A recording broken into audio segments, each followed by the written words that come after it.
Good morning everyone. Today we are going to discuss about a numerical on the basis of conservation of linear momentum.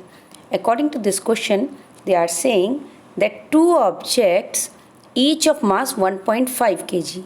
Each of mass 1.5 kg means two objects are there, object A and object B, and both are having masses 1.5 kg, means m1 is equal to 1.5 kg as well as m2 is equal to 1.5 kg.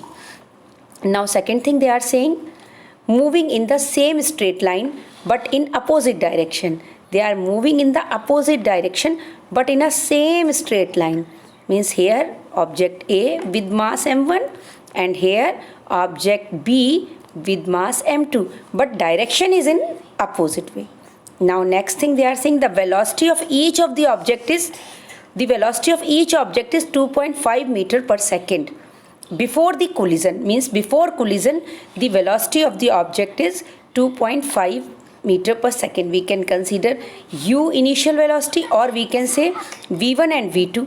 v1 before collision, v1 is equal to 2.5 meter per second, and if we will consider v2, because the direction is in opposite direction, so that is why one will be positive and other will be negative, minus 2.5 meter per second. Now we are having m1, m2, we are having v1, v2.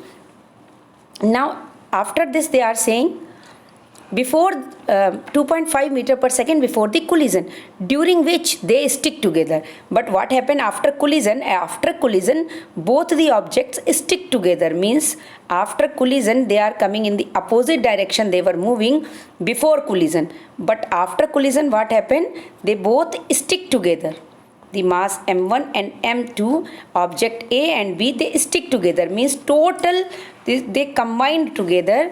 What will be the velocity of the combined object after collision? Now if they combined each other, they stick with each other, indicated that they will acquire common velocity.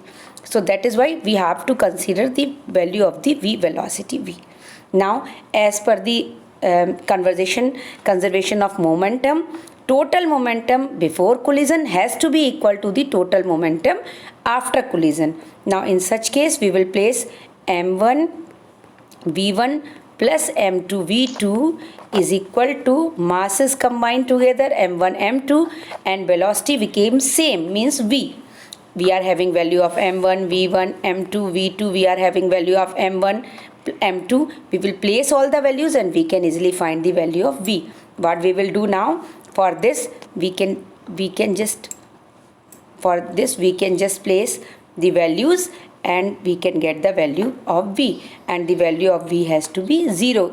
So hence the velocity of combined object after collision is 0 meter per second. No motion in the velocity is taking place. Now thank you very much.